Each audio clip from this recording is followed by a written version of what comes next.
Welcome to You Be in the Counselling World, the podcast dedicated to student counsellors and their road to getting qualified and beyond. Today, I want to talk about the 10 things that I wish I'd known before setting up my own private practice.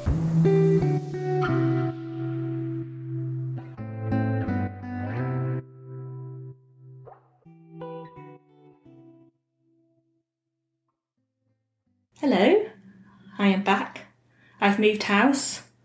I'm finally in a lovely place in a great setting and feeling really happy and content with being here actually. I'm really sorry that I've not been around recently on the podcast. It's been, well, manic. I think that's the only way I can describe it. I don't think I've ever been so busy in all of my life, but I've got a bit of time at the moment. It's just nice to get this recorded. I don't have any internet, but I'm recording it now and I'm going to upload it as soon as we get internet in the house. It's been a really long and slow process with getting internet actually. It's taken a lot longer. I think it's been a full 11 days without internet, which at first I thought, oh, that'll be okay. We'll manage. And we have managed, but I was kind of expecting to have some decent 4G network when in fact we don't. So I felt extremely kind of disconnected from the world, which has been lovely in some respects. But when you've just moved house and you need to order things and change addresses and organise stuff, it's really difficult to not have the internet. And I realise now how much we rely on it for everything.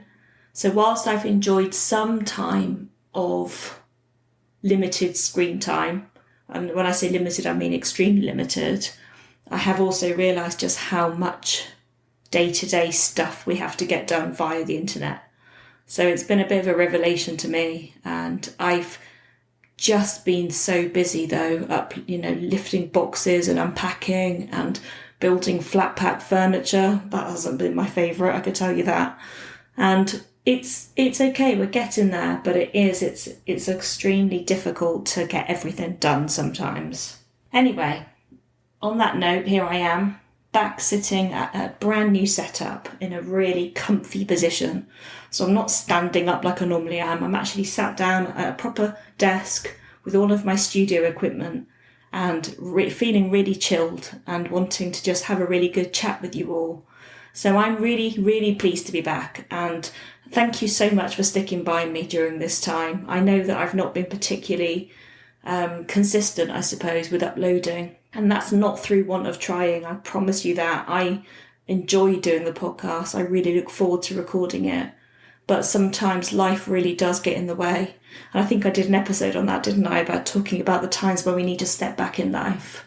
And I think for me recently, there have been times when I've needed to step back. And I recognise that. It's not okay because I want to keep you all with your weekly fix at least. It would be so great to go back to a weekly podcast. I don't know that that's possible right now, but I certainly will upload as much as I possibly can. So I'm hoping the sound is all okay here in this new setting. I've got a proper booth and that around the microphone now. So I'm hoping that the sound quality will be really, really good. I'm hoping. You never know until it gets uploaded. So, private practice. This is something that I know that supervisees and students of mine struggle with sometimes, this idea of, private practice, where do I begin? And I think it is a really big topic, isn't it? And there are certain things that I wish I had known before I set up my own private practice. And there's things that now seem so much more obvious, but they absolutely were not obvious at the time. And it's just things I want to share with you so that you can sort of manage your expectation, I suppose, and hopefully learn from the mistakes. I don't know if they have been mistakes that have been made, but the expectations that I had and how different they were, and the expectations that I put upon myself, I think were really big. So I wanted to just talk through with sort of the 10 things that I just wish I'd known. Now, as I look back kind of 12 years later, it does feel really different. And I think I have really developed and grown over that time massively, not just in the counselling world, but in the business side of things and in running the practice and how I plan my diary. All of those things have changed drastically. And so I wanted to sort of share with you what I have learned over that time. Hopefully this will be helpful to you as you think about coming to the end of your training and setting up your practice. So the first thing, I think, number one, I'm going to do it in 1 right through to 10 and in no particular order. These are just random. They've come out and I've typed them onto my laptop to give me some pointers, but they are in no particular order at all. It's just me talking about things that came to mind when I was thinking about this. So the first thing that I wanted to sort of talk about is it's perfectly fine to start your practice with 1 client or 2 clients, whatever you want, because 1 client does equals a private practice. So, as soon as you get a private client and you start working with them, you're working privately. And I think that's really important to recognise, is that people have an expectation that, I've got to be having, 10 clients a week and I've got to be doing all of these hours for it to be a private practice. And actually that's not the case at all. You can build this up to suit you and to suit your life. So it feels really important that we recognise that this is done at your own pace and you can choose what you do right now. If it feels very daunting to have more than 1 client, then advertise, get your 1 client and then go from there. See how it feels, see how it works for you, and gradually you can build up. But you can take your time. You can do this at your own pace.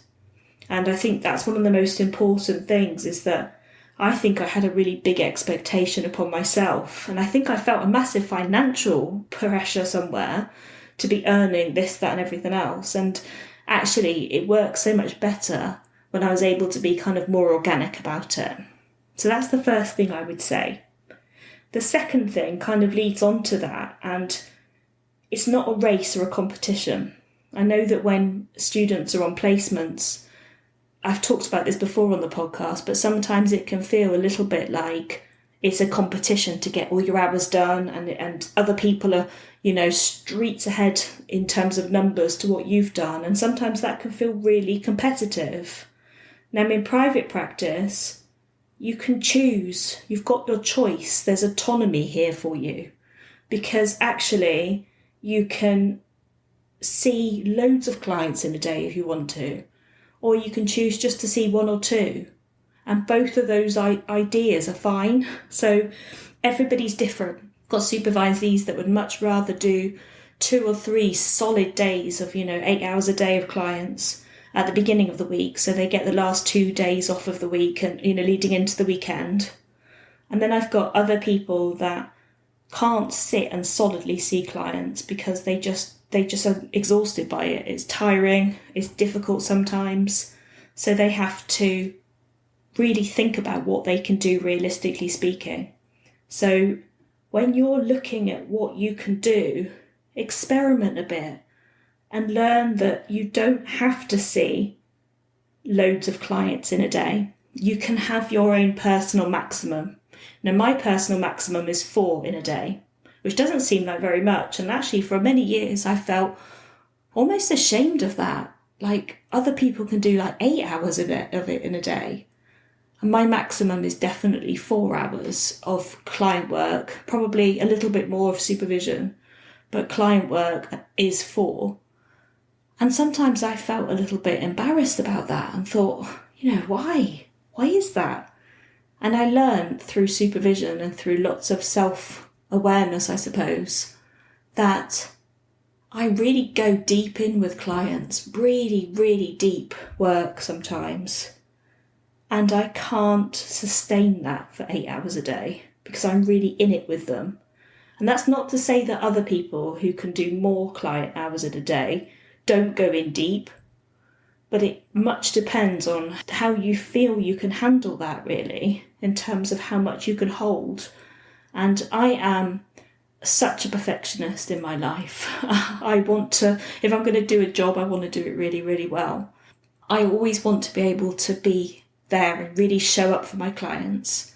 So I've learned that 4 works for me and it doesn't completely deplete me, because actually we could do 8 hours in a day and do 8 clients in a row, but we can feel massively depleted at the end of that. So you've got to work out what's best for you, what's right for you, and where your limit is, because we all have our limits, don't we? And that's nothing to be ashamed of. Your limit can be 2 clients a day if you want to. Maybe you choose to see 1 client a day for 5 days a week. It really varies. But you've got the choice, and nobody can tell you otherwise. So that's what's really important, to recognise that. So the next thing that I think I didn't really understand is what I used to do for a long time, is I used to sort of see as many clients as I could in the morning, thinking that would give me time in the afternoon to do whatever I wanted. And so I would try and cram clients in the morning and not allow myself very many gaps. And I'd have a short gap between clients to quickly write notes and things, but that was it. And I quickly realised after feeling quite wiped out, that although I had that little bit of time in the afternoon, I was so tired and frazzled from doing it that way that actually I didn't enjoy that time in the afternoon that I had. So it's what I did is in the end I experimented a little bit, and I allowed bigger gaps between clients, which would then mean I could pop to the shop, or I could go for a walk and get some fresh air. I could properly write my notes. I can sit and listen to a podcast if I wanted to in between clients. I had a bit more time and a bit more space. And although I didn't have a big block of time at the end of the day, I did feel that it worked better for me. So again, recognising trial and error. We're not the same. We're all different people, and that is okay. So see what works for you and see how you feel best. I think it's about how we feel that's important, isn't it? One thing that I really like about private practice is that we can choose our own hours. So this is number 4 on my list. We can choose our own hours. And back in the beginning of the pandemic, I made a real kind of conscious decision that I no longer wanted to work evenings. I teach in the evenings, but not client work. So I made the decision that my day would start at 8 a.m. if for clients that wanted to see me before work. And I would finish, basically my last client would start at no later than 4 p.m. to finish by 5. That has been a massive turning point for me, because I was doing I think it was 10 years of doing evening work. Sometimes I would finish and get home by about 8:30, which it wasn't particularly late, but I recognised that actually I didn't enjoy it. I really didn't enjoy doing that. Not that I didn't enjoy the work with the clients, it wasn't that. It was just that I'm quite an evening person. I enjoy my evenings. I felt I was missing out on things, and that's my sacred time. So I decided no, I wasn't going to do that anymore. And I also blocked out some days in my diary, which meant that they were days where I didn't book in any clients or supervisees. And actually, what that meant is when the college came along, I was able to use those days to do my college stuff and to have meetings and plan lessons and all of that sort of thing. So without wanting to sound really weird about this, I think before the college even was a thing, I think I'd arranged my life in a way that made space for it. So when the college did come along, the space was already available to it, if that makes sense to you. I know it sounds a bit weird, but it's kind of like I opened myself up to this. It's a little bit law of attraction, isn't it? For those of you that are into the law of attraction, I allowed the universe to send this to me, I think. That was something that was really pivotal for me, was to go through my diary and to block out days and to go through my diary and to make sure that I didn't say yes to any clients of an evening time. Sorry, I had a bit of a frog in my throat there. I did have a glass of water. Yeah, I didn't deviate. I stuck with it. When I said that was the time I was offering, I didn't say, oh yeah, I could do 4:15. No, the time, my last slot was 4 o'clock. And it made a real big difference to me. But I have to admit that it took me a good 10 years to get there. So it might be that if you're building up your practice and you want the work, you can't always get it bang on how you wanted to start with. So I suppose I was able to choose because I had the experience and I had the client numbers to enable me to do that. But if you really feel that working evenings isn't for you, then you can say from the outset, no, I don't work evenings, I don't offer evening sessions, and that's okay. There are clients that might say they only want evening time, and I get round that by offering early slots in the morning, because then I can offer it before clients go to work. So that works really, really well. And I don't begrudge doing that in any way.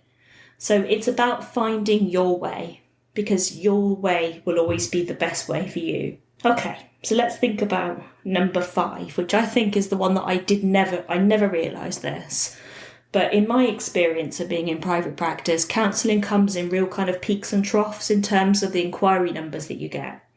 So I find that definitely during the month of December, it's a lot quieter.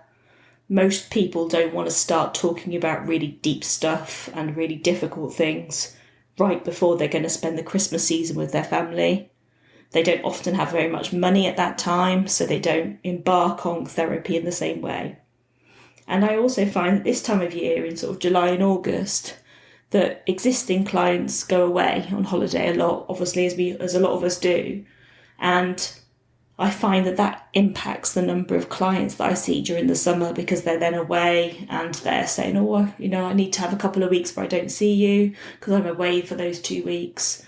And so it really does impact. So there's certain times of the year, probably those are the most prominent ones, where you might find that client numbers dip down a little bit and inquiries might dip off a little bit.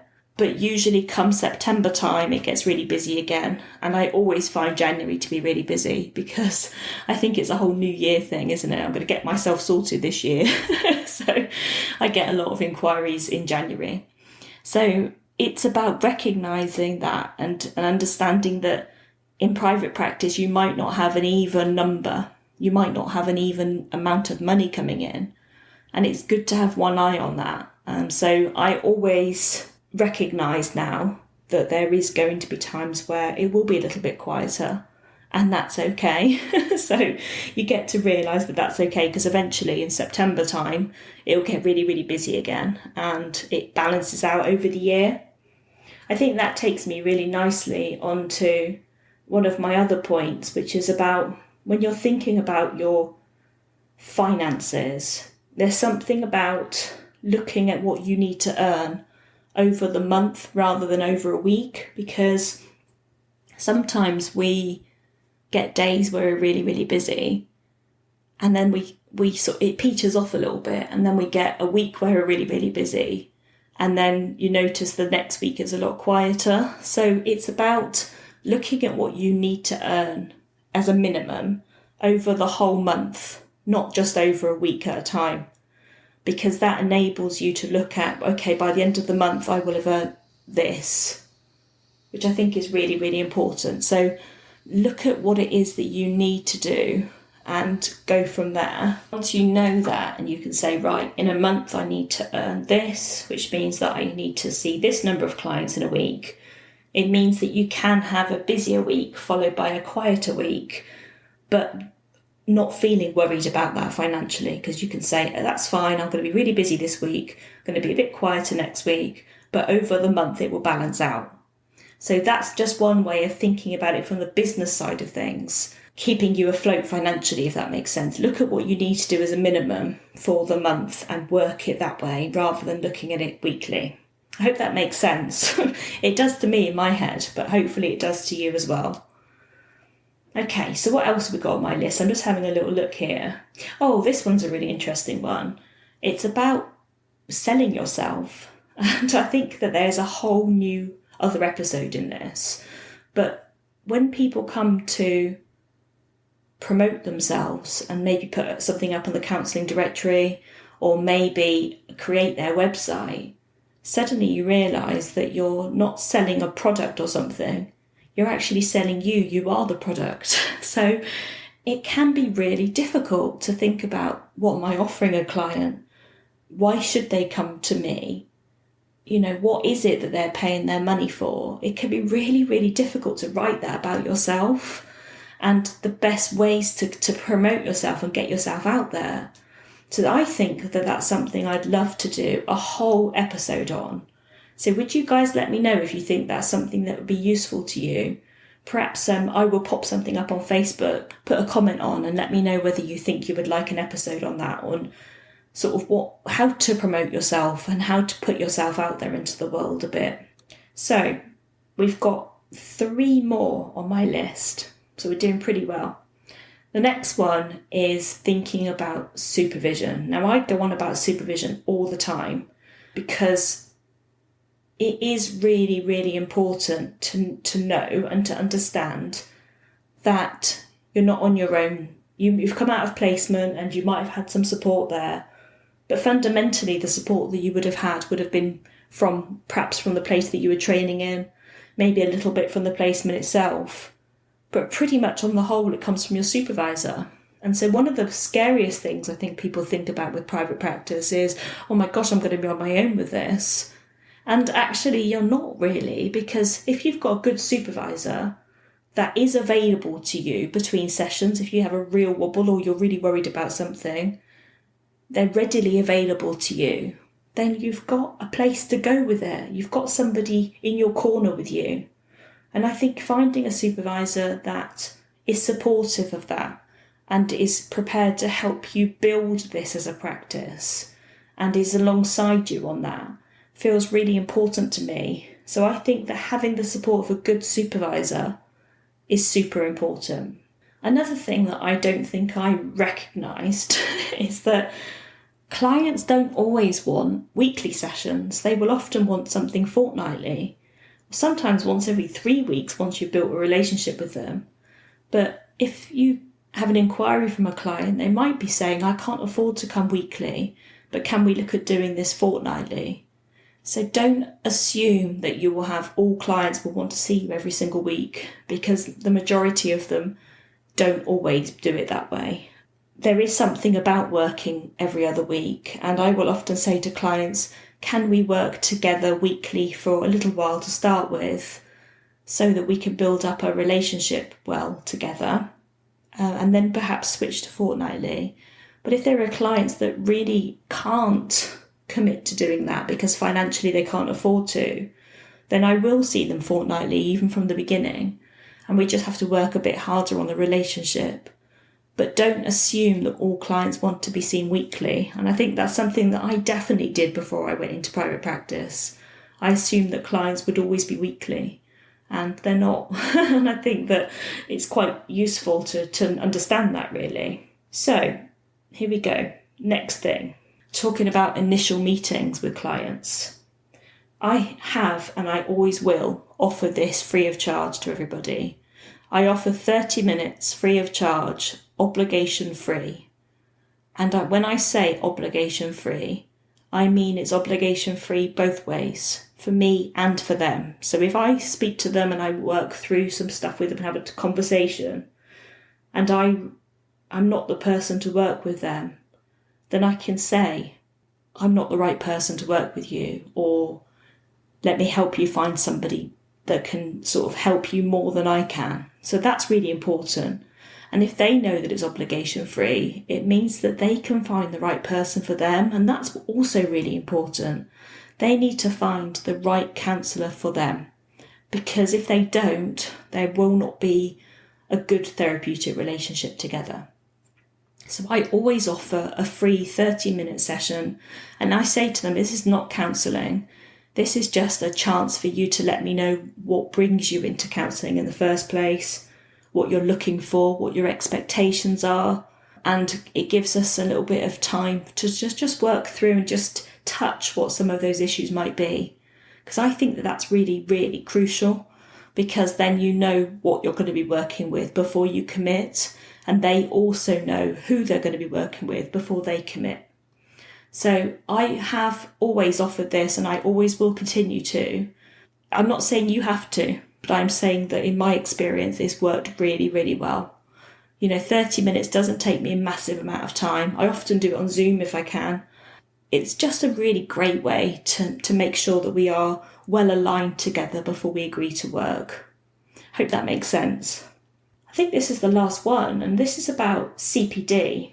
And I think I recognised some way into private practice that CPD, continued professional development, for those of you that are not averse to that yet, comes in so many forms. We don't have to just sit and read. We don't have to have massive thick textbooks everywhere. We can learn in so many different ways. And if you are a person a little bit like me that struggles to sit down and read books, not because I can't read, but more because I just struggle sometimes to take that information in. And I find that there are other ways that work better for me, such as podcasts, YouTube videos, audible books, listening to things, just flicking through Therapy Today sometimes and having a look and seeing what's in there, watching amazing TV shows like Couples Therapy on BBC Two, absolutely fantastic. And there's so much that we can learn that is CPD without us even realising. So I just wanted to say that if you are a person that struggles to sit down and read books, and you've got colleagues that have got books coming out of their ears and they're talking about it, it doesn't make you any less of a therapist than them. There are other ways to get that CPD time done, and it doesn't have to involve just books. So there you go, that's me on my soapbox for today. I hope you found this useful, and I've really enjoyed just sitting and chatting, and it's very casual today. I'm actually sat in shorts and a t-shirt and I'm feeling extremely casual, looking out of the window at some beautiful trees.